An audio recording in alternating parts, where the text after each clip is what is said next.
Students, this is Rakhi Madam and I am with the rest of the chapter on soil resources of India. What we were left with was what is soil erosion, what are the major types of soil erosion, and what is soil conservation, and what kind of preventive measures help in conservation of soil. So let us first begin with what is soil erosion. Soil erosion may be defined as the detachment and transportation of soil by agents of denudation such as weathering, running water, wind, glacier, tides, etc. Now, what are the major types of soil erosion? The major types of soil erosion are soil erosion by running water, soil erosion by wind, soil erosion caused by human factor. The next question, what are the different types of soil erosion caused by running water? Mind it, they are the different types of soil erosion caused by running water. So, we will study them under three types: sheet erosion, gully erosion and splash erosion. Now, what is sheet erosion? When there is torrential downpour in the hilly regions, the steep slopes stimulate the erosive power of rain, causing sheet erosion over vast stretches of land. What is gully erosion? Gully erosion takes place when water runs down or gushes in distinct paths, forming hills which deepens to form ravines or gullies. So it is this particular kind of erosion, gully erosion, is derived from this word which is called gullies, leading down to the bedrocks. What is splash erosion? Splash erosion occurs when the soil is pulverized by impact of heavy drops and hailstones, as in case of convectional rainfall.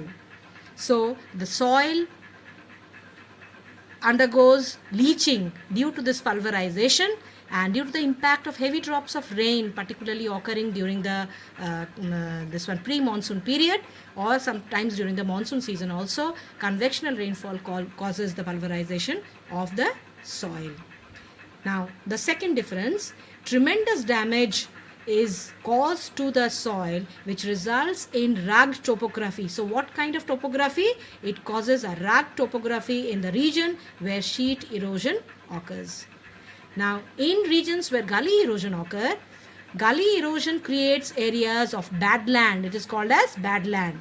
Here it is a rugged topography, and under the gully erosion badlands are caused, which cannot be put to any use till soil restoration takes place.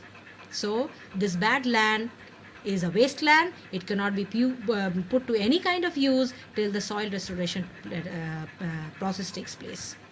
The next question is, what is soil conservation? Soil conservation refers to the steps taken to protect the soil from erosion. Now there are two types of soil conservation methods. They are agronomic and the other one is mechanical. It's on the other page, mechanical measures. So how we are going to study it is that what is the problem and what is the solution to these problems. That is how I have made the table. It is a convenient way of learning this particular aspect. Okay, agronomic measures. Problems are leaching. Now, leaching can be counterbalanced by maintaining high level of nutrients and organic matter, growing leguminous crops and crop rotation. These are the methods to prevent leaching. Then the second one is zooming or slash and burn agriculture. This can be prevented by crop rotation and multiple cropping. The third one is sheet erosion. Sheet erosion can be prevented by growing more trees and grasses. Number 4 is waterlogged areas and saline soils. Waterlogged areas and saline soils can be prevented by reclamation of ravine areas. And the fifth one is overgrazing. Now that can be prevented by limiting the time of grazing. The next category of measures are the mechanical measures. So again we are going to study them under two columns, the problems and the solutions to them. The first one is sheet erosion. Sheet erosion can be counterbalanced by contour plowing and contour banding. The second one is gully erosion. Gully erosion can be counterbalanced by plugging of gullies and ravines, constructing dams across streams. The third one, drought prone area. Now that can be counterbalanced by dry land development through irrigation network. And the fourth one, soil erosion due to surface runoffs, can be managed by watershed management plans. Now this brings us to the completion of this particular chapter on soil resources, and in a few more days I shall be resuming the next chapter which is on natural vegetation.